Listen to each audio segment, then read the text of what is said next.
topic for this session is the morphology of bacteria. So before going on with the morphology of bacteria, let us know what is microbiology. Microbiology is the study of microorganisms that are too small to be seen with the unaided eye. If the object has a diameter of 1 mm, minute details of the object can be perceived with the naked eye. But if the object has a diameter of less than 1 mm, human eye cannot perceive it. So the microorganisms which are less than 1 mm in diameter are included under the broad domain of microbiology. The examples of these organisms can be bacteria, viruses, lower algae, lower fungi, protozoa, etc. Now the classification of this organism was, before these microorganisms were included under plants or animal kingdoms. But due to certain unsatisfactory characteristics of these organisms, they have to be included under the third kingdom, which is called as Protista. So the three kingdom classification was introduced by Carl Weiss, where Protista was included, and under this Protista, the microorganisms were included. So the kingdom Protista can again be classified into two. That is, one is prokaryotes, the other one is a eukaryotic microorganism. Prokaryotes are nothing but the organism with a primitive nucleus. So this prokaryotic organism can further be classified as bacteria, which are true bacteria, and the other one is a archaebacteria, the modified form of the bacteria or the primitive bacteria, you can say. And the next classification is eukaryotes. Eukaryotes includes the true nucleus microorganism, which are nothing but plants, animals, or the fungi. So the three kingdom classification was plants, animals, and the Protista. The Protista is again divided into the prokaryotes and the eukaryotes. So prokaryotes, we have bacteria, which is a true bacteria, and the primitive bacteria, which is a archaebacteria. The next is eukaryotes, having the true nucleated organism. Now coming to bacteria. Bacteria are the heterogeneous group of microorganisms which are of very important to human beings. So these are prokaryotic organisms because they have a primitive nucleus, which means they do not have a true nucleus. And the genetic material is usually present in nucleolus, but not in a particular true nucleus which is present in the eukaryotes. Then these organisms are mostly unicellular in nature, that is single-celled organism, which can also be present as unicellular or in a colonial form, that is in the form of a colonies. And the size of this organism is very minute, and they are usually measured in micrometers. The other units being angstroms or the nanometers. So the smallest bacteria known to us is about the size of 0.2 to 1.5 micrometer in diameter and 3 to 5 micrometer in length. Now the study of this microorganism was not possible under the invention of the microscope. So microscope is a very important tool that helps us to know about the invisible group of microorganisms. And the study of different types of microscopes to study different types of organisms in different conditions is called as microscopy. So it was Antony van Leeuwenhoek who gave an insight to the invisible world of microorganisms, as he had the hobby of grinding lenses and combining them to produce magnification. So microscope is a tool, very important tool, that help us to know about the invisible group of microorganisms. And the most important thing about the microscope is that it provides us a magnification.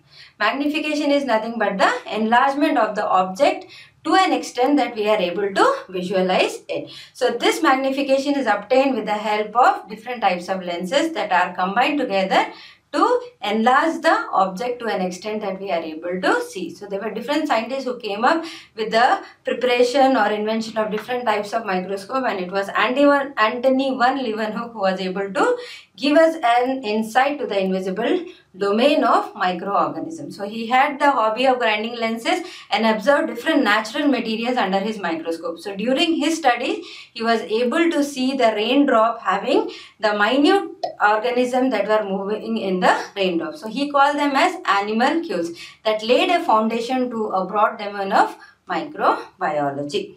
So it was Antony van Leeuwenhoek who had given an insight to the broad domain of microorganism, as he had the hobby of grinding lenses and combining them to produce the magnification. And he observed many natural materials under his microscope. So during his study, he has observed that raindrops contain certain tiny organism moving under the raindrop. So he called them as animalcules that laid foundation to the broad domain of microbiology, or the different organisms which are invisible to the human eye.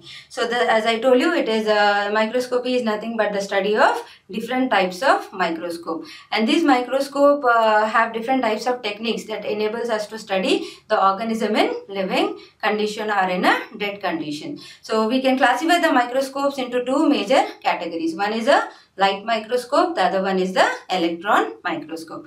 So the classification of microscope is mostly done based upon the source of light as well as the lenses that are used in the microscopy. So in case of light microscopy, the source of light is the sunlight and the lenses that are used are the glass lenses. Whereas in case of electron microscopy, the source of light is an electron beam that is coming from a cathode ray, and the lenses that are used are mostly the magnetic lenses. So this makes a difference between the light microscope and the electron microscope. Electron microscope is more sophisticated when compared to that of the light microscope. Now this light microscope is also called as optical or light microscope, and the magnification here is obtained by combining different types of glass lenses. So before proceeding with the different types of light microscope, let me explain you about the different parts of microscope that helps us to magnify the object and see it with the naked eye. So the microscope can be broadly, the parts of microscope can be broadly divided into two types. One is the mechanical portion, the other one is the optical portion. So in mechanical portion, we have all the mechanical parts such as base, we have arm, we have coarse adjustment, we have fine adjustment, we have body tube, etc. Whereas the optical portion consists of the most important part, that are the lenses that are used. The lenses that are used in light microscopy are two types, the objective lens and the other one is the eyepiece. The other parts being the condenser, etc. So the objective lens is the one that forms the primary image of the object, which is further magnified by the eyepiece. So the total magnification that we get in a light microscope is the product of magnification obtained from the objective lens and the eyepiece. So the objective lens forms the primary image, the final image is formed by the eyepiece, which can be viewed with the help of our eye. So the pathway of light that transmits itself in the microscope is from the source of light to the condenser to the object, that is, it strikes the specimen that is present on the stage, and from the stage, from the specimen to the objective lens to the eyepiece. So final magnification that we see is a combination or the product of magnification obtained from the objective lens and the eyepiece. So these are the different parts of microscopes that helps us to magnify a particular object. Now coming to the different types of light microscope, they are classified into four types, that is bright field microscope, dark field microscope, we have phase contrast microscope, and we have fluorescent microscope. So these are different microscopes that are used to study different type of organism, like having different types of techniques. So coming to the bright field microscopy, the name itself indicates the field is bright and the organism appears dark in nature. So here the organism can be viewed either in a living form or a dead form. That is, you can fix the organism, stain the organism, and observe it under the slide. So living condition, you can observe the organism by two techniques. One is called as a wet mount technique, the other one is called as the hanging drop technique. Whereas in case of the other procedure, we have to fix the organism, we have to stain the organism, and then we have to view it under the microscope. So the specimen is prepared. Specimen is nothing but a part of the object that is usually viewed under the microscope. So the specimen is prepared and then observed under the microscope in a dead condition to study the morphology and other important components that are present in the organism. So in a bright field microscopy, the principle behind is the transmission of light. So when the organism is prepared and kept under the stage on a slide, the cone of light is passing onto the slide, and then they are taken up or they are transmitted to the objective lens, from which they are usually seen with the naked eye from the eyepiece. So here the organism have to be stained in order to bring a contrast between the organism and the surrounding. As the organisms are transparent in nature, you cannot view them directly. So you have to stain the organism with different types of biological stains. Now these stains usually brings about a contrast between the organism and the surrounding. Thereby helps us to or enables us to see the microorganism which is transparent, as well as the surrounding which we are using is also transparent in nature. So by using different types of stains, we can see the different types of microorganisms under the slide. And the magnification that is obtained for this bright field microscopy is from 1000 to 2000 times. The X that represents or written over there is nothing but the times. That means it increasing the object to about 1000 to 2000 times the initial object. So the magnification is obtained from the bright field microscopy is 1000 to 2000 times. Beyond this, the image becomes fuzzy. That means there is a distortion of the image. That means you will be able to see the image, but that is not very clear. And the reason behind that is because of the resolving power. A microscope should not only have a magnification but also give us a resolving power that enables us to see the clear details of the object. Now the bright field microscopy that we are using in the lab is a compound microscopy, the normal microscope that we use to study the basic characters of a particular organism. So the resolving power of a microscope depends upon two important factors. One is the wavelength of light that is used, and the other is the numerical aperture. Wavelength of the light that is used in the light microscope should be of a visible wavelength, that is the shortest wavelength of light, the greater the magnification. So the wavelength of light that is used is mostly around 300 to 400 nanometers. And next is the numerical aperture, that is nothing but the light gathering ability of the lens. That is, object should have a size of half the wavelength of light that is used to produce a good resolving power. So this is about the bright field microscopy, where you can see the organism against an illuminated background, and the organisms are usually colored to bring out a contrast between the surrounding and the organism. The next important type of microscopy is a dark field microscopy. The name itself indicates that the field is dark and the organisms are self-luminous or brightly illuminated against a dark background. So here the principle involved is the reflection of light. In the dark field microscopy, the microscope is fixed with a circular dark field condenser that usually projects the cone of light directly onto the specimens, and no other rays to fall onto the other field, that is the surrounding field. So whatever the light that is coming from the specimen gets reflected and is taken up by the objective lens. So the principle in dark field microscopy is the reflection of light.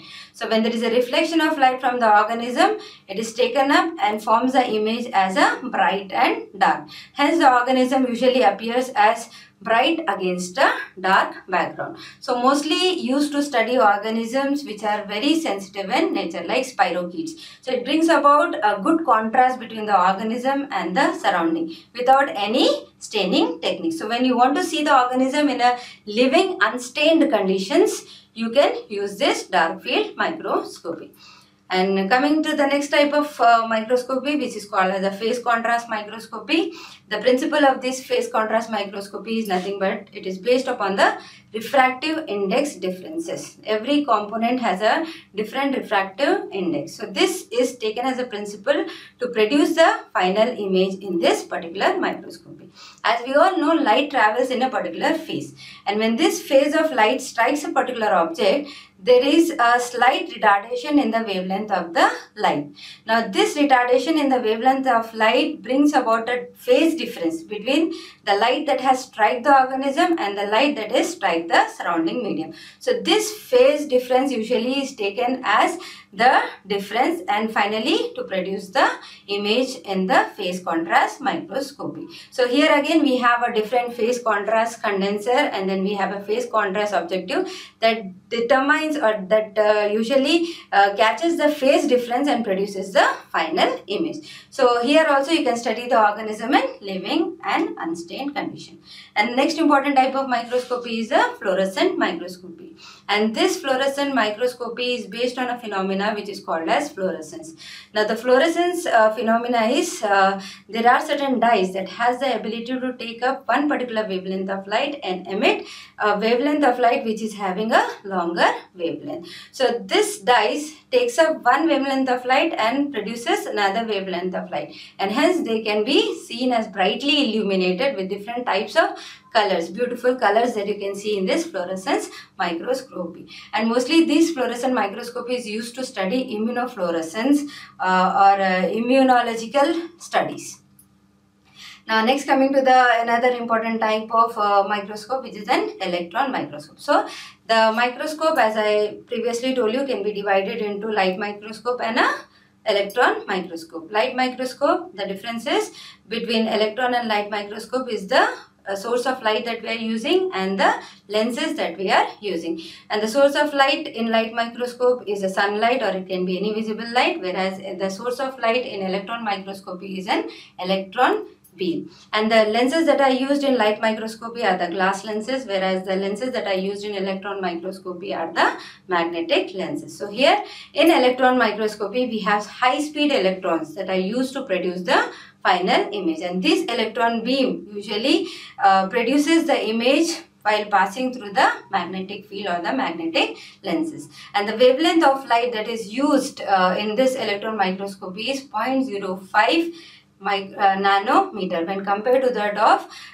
the light microscope, where micrometer is or nanometer is used. Here we have 0.05 nanometer wavelength that produces more resolved image when compared to that of the light microscope. So here the resolved object is as small as 10 angstrom, and the magnification that we get from the electron microscopy is around 400,000 times that of the light microscopy. So electron microscopy is again divided into two important types. One is the transmission electron microscopy, and the other one is called as the scanning electron microscopy. And the pathway of light in electron microscopy is also similar to that of the light microscopy, where we have the high voltage gun that usually produces the electron, and then this electron passes through the first condenser lens and then passes through variety of magnetic lenses, strikes the specimen, and this differences in the intensity of the electron produced by the image that is striking the organism is finally forms a final image that can be viewed with the help of a fluorescent screen and the camera. We cannot see the final image directly with our naked eye because it can destroy the retina of our eye. So we have to first project the image onto the screen and then observe the organism. So the techniques that are involved in electron microscopy are of different types. That is, one is called as a shadow casting, the other one is a negative staining, and the final one is a free etching techniques. So these techniques help us to bring about a contrast in the organism and study not only the organism but also the internal parts of the organism. So the pathway of the light in transmission electron microscopy is similar to that of the light microscopy, where we have generation of electron from the electronic gun that passes through variety of condensers, strike the specimen, and there is a difference in the differential scattering of the electron that brings about the final image, which can be seen with the help of a fluorescent screen and the camera. We cannot view the object directly with our eye because they might damage the retina of our eye. So the image has to be first projected onto a screen and then they can be viewed. Now, there are different techniques that are used in this electron microscopy to study the organism. One of the most important technique that is used is a shadow casting technique, the other one being negative staining and the freeze etching technique. Shadow casting technique is mostly used to deposit the organism with heavy metals, evaporation of the organism with heavy metals, so that at an angle so that it forms a shadow on the other side. So the shadow is taken as an image of the object. To study the topographical structure of the organism, shadow casting technique is very important. Next, coming to the negative staining technique. Negative staining is nothing but the organisms are negative in nature, or they have a negative charge, and the dyes that are used to stain the organism, if they are negative, the negative repels, and this dye, instead of staining the organism, they will stain the background. So this concept is mostly used to stain the background to bring about a contrast between the organism and the background. So here we have the heavy metal acids that are used, which is called as a phosphotungstic acid, that usually deposits on the on the background of the organism to bring about a contrast and to study the organism and the electron microscopy. The next part is a freeze etching technique. So in case of electron microscopy, we have to prepare ultra thin section of the organism. In that case, we are completely killing the organism. So we cannot study the organism in living condition, neither we can study the internal structures of organism. So the best method that is used to study the organism or the internal parts of the organism is a freeze etching technique, where the technique that is involved is using the organism which have been defreezed in a gas, liquid gas, and then cutting the organism or etching the organism with the help of a diamond knife that has been already freeze. So this opens up the molecule, and carbon replicas are made which can use to form the final image of the internal components that are present in the organism. That is the logic behind the freeze etching technique, that helps to study the organism by creating a etch with the help of a diamond knife to open up the organism and then see the internal parts of the organism without distorting any particular object inside the organism.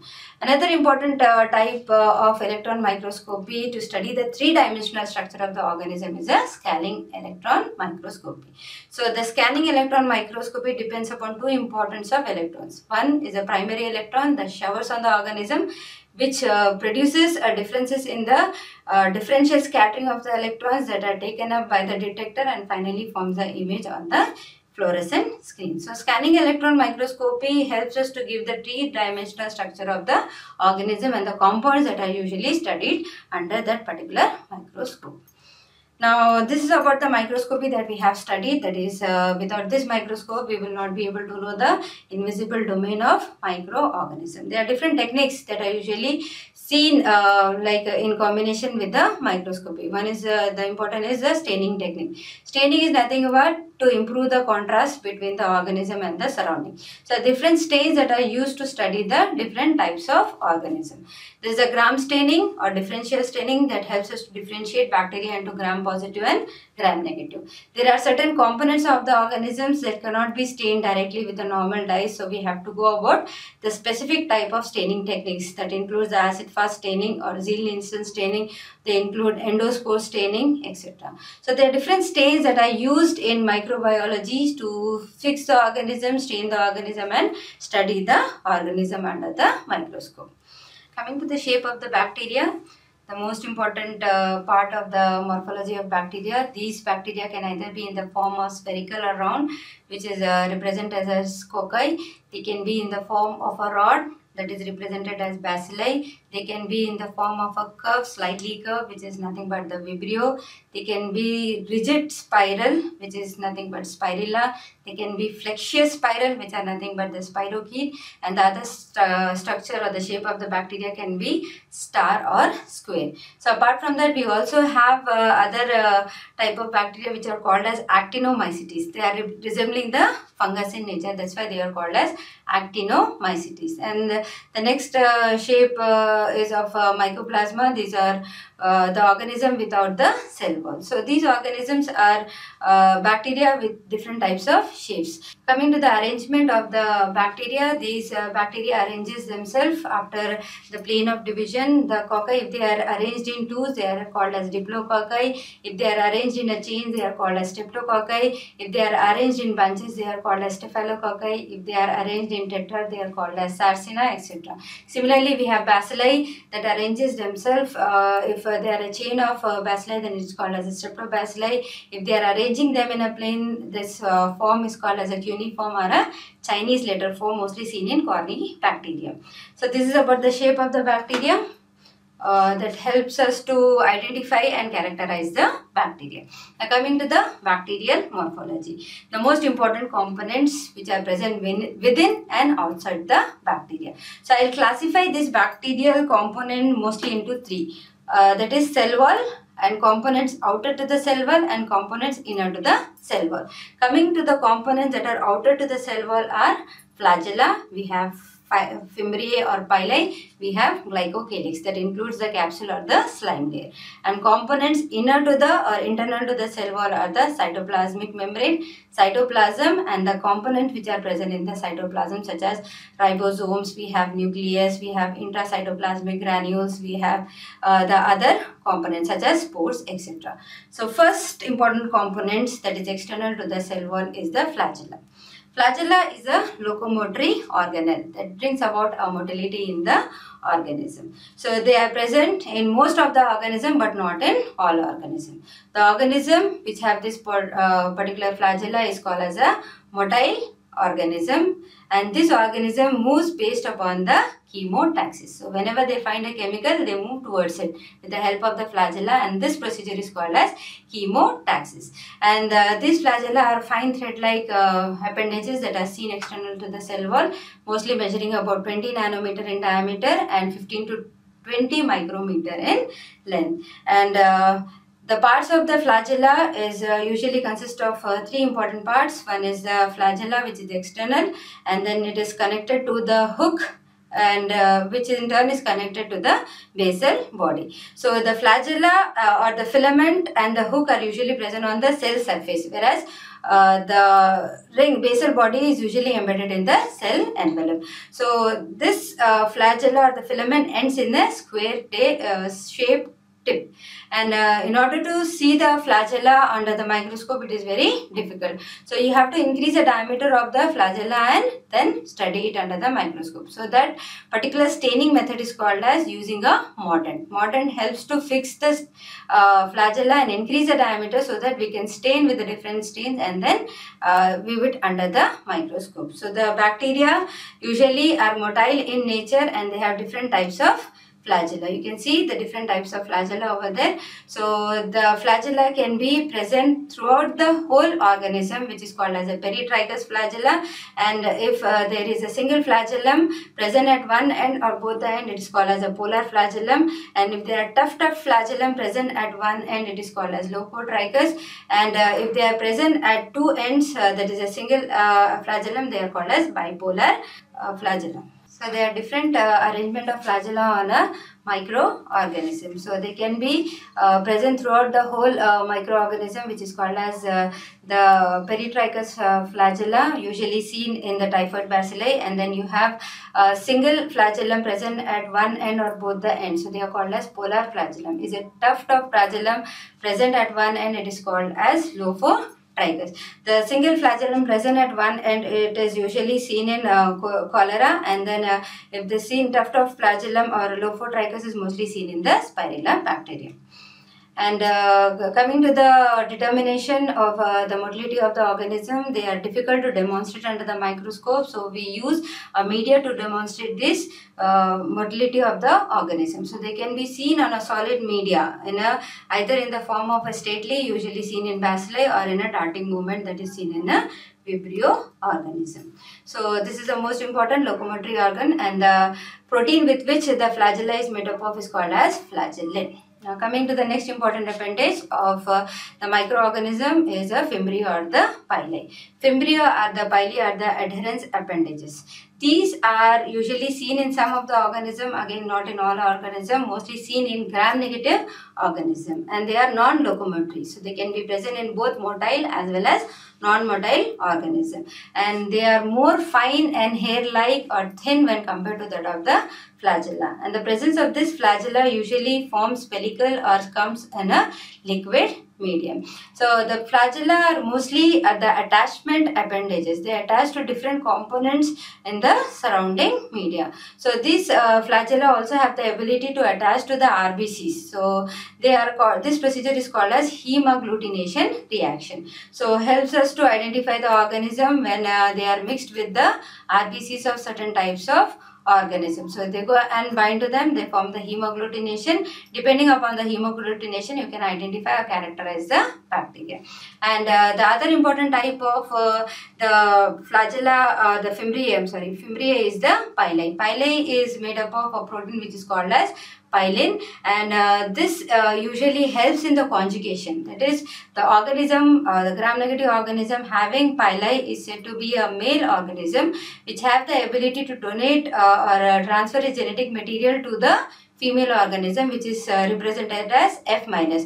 So when the F plus mates with the F minus, there is a conjugation tube that is formed, helps in transfer of the genetic material from donor cell to the recipient cell, and which helps to convert the female cell also to the male cell, which again can further transfer the genetic material to the other cell. So they helps in conjugation, that is transfer of genetic material. Next important appendages seen in most of the organism again is a glycocalyx. So glycocalyx is a viscous material that is surrounded on the organisms and secreted by the organisms, that helps us to protect itself from the external environment. So glycocalyx can be in the form of organized structure which is called as a capsule, or it can be in a disorganized loose glycocalyx which is called as a slime layer, and mostly made up of glycoprotein or the polysaccharides. And glycocalyx or the capsular material that is present in the organism makes the organism more virulent when compared to the other organism. Take for example pneumococci. So these organisms have a capsule around itself. So they usually escape the phagocytic cells that usually engulfs the organism and eliminates the organism in the immune system. So this organism with the capsulated material escape phagocytosis, thereby increasing their pathogenic character. So capsules are the most important part. They cannot be easily stained with the normal stain. You need to have a capsular staining technique where copper is mostly used that acts as a mordant. And encapsulated organisms are more pathogenic and virulent when compared to that of non-capsulated organism. Next, coming to the important component which is nothing but the cell wall. Now the bacteria has a cell wall that helps us to give its rigidity, a ductility and a shape. The cell wall of the bacteria protects the organism from the external environment and protects the internal component of the organism. Now when there is a rupture in the cell wall, there is a death of the organism either due to the leakage of the content or due to the osmolysis. Now the cell wall of the bacteria is more complex when compared to the other organism. So based upon the chemical composition, you can classify the bacteria into two types, gram-positive bacteria and gram-negative bacteria. Basically both the bacteria are made up of a similar component which is called as peptidoglycan layer or a murin layer, which is nothing but a mucopeptides. And the peptidoglycan layer is made up of two important sugars. One is called as the N-acetyl glucosamine, the other one is called as N-acetyl muramic acid, which are linked together by a bridge which is called as beta-1,4-glycosidic linkage. And one sheet of peptidoglycan layer binds with another sheet of peptidoglycan layer with a tetrapeptide linkage. So the chemical composition again varies from one organism to the other organism. So cell wall is the most important part of the bacteria, and bacteria can be broadly classified into gram-positive or gram-negative. This cell wall is mostly made up of the carbohydrates, the lipids in some cases of bacteria such as mycobacteria. They also have an external lipid component in the cell wall. So these mycobacteria have to be stained with different types of staining technique that is called as Ziehl-Neelsen method, whereas the normal bacteria can be stained with the help of gram staining. It was Christian Grams in 1884 discovered this particular phenomena, staining technique which is called as gram staining, helps to classify the bacteria into gram positive and gram negative based upon the chemical composition of the bacteria. Now the gram-positive bacteria and gram-negative bacteria differences is that gram-positive bacteria is very simple when compared to that of the gram-negative bacteria, and it is more thick, having more layers of peptidoglycan than that of the gram-negative, which is thin in comparison to the gram-positive bacteria. And the important component of gram-positive bacteria is the teichoic acid, whereas in gram-negative bacteria we have a specialized layer which is called as LPS layer, that is nothing but lipopolysaccharide layer. So the lipopolysaccharide layer is very important part of the component in the gram-negative bacteria, having three important parts. One is the O antigen, you have a core antigen, and then you have a lipid A portion. The lipid A portion usually counts for endotoxicity of the organism.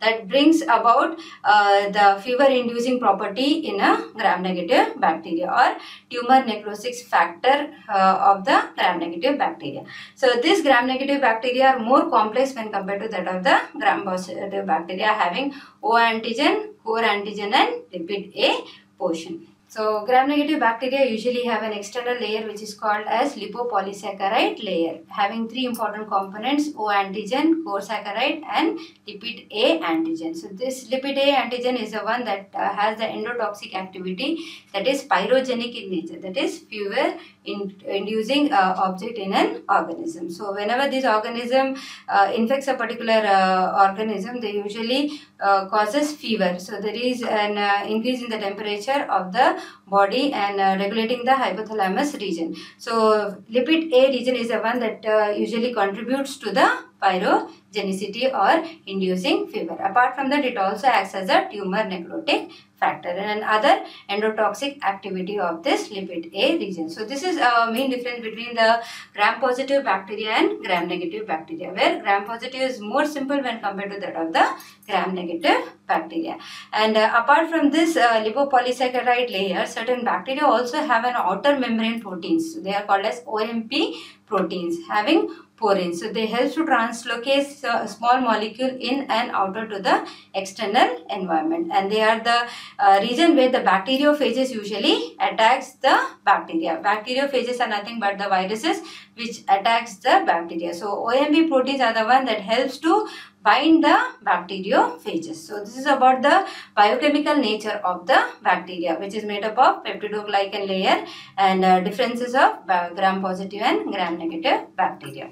Now coming to the structures internal to the cell wall, which is nothing but the cytoplasmic membrane, inside to which is a protoplasm or the cytoplasm having different inclusion bodies and the different components inside the protoplasm. So coming to the cytoplasmic membrane, it is also called as a unit membrane, and it has a function of semi-permeability, able to transport only few things inside and outside to the external environment. Semi-permeable membrane helps the bacteria not to take up all the material that is from the external environment, not to exit all the material that is internal to the environment. So it has a semi-permeability, allows only certain components to enter into the cell and away or outer to the cell. So this is called as a unit membrane having three layers. That's why it is called as a trilaminar unit membrane. And the model that was proposed is a fluid mosaic model and it is made up of carbohydrate, proteins, and in some cases of bacteria such as mycobacteria, they also have sterols in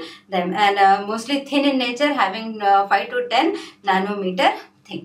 Now coming to internal to the cytoplasmic membrane or the semi-permeable membrane, it is the cytoplasm. It is a colloidal system having different components including organic, inorganic molecule plus water, and they do not show any cytoplasmic movement that is seen in eukaryotes. And the components that are present inside the cytoplasm are ribosomes, you have nucleus, you have plasmids, you have intracytoplasmic granules, as well as certain organisms also do have spores inside them. So coming to the ribosomes, ribosomes in bacteria are of 70S type in comparison to the eukaryotes which are of 80S type.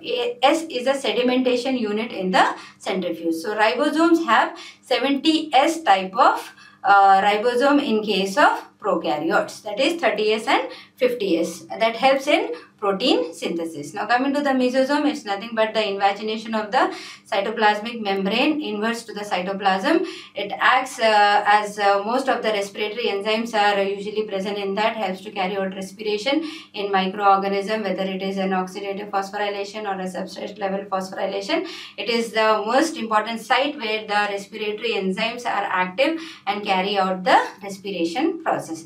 Now next coming to the nucleus. Nucleus has as such there is no nucleus in the microorganism, that is these are called as prokaryotes because they have primitive nucleus. So there is a nucleolus rather than a nucleus, and this nucleolus has a single form of double-stranded DNA molecule without any type of proteins attached to it as seen in the eukaryotes.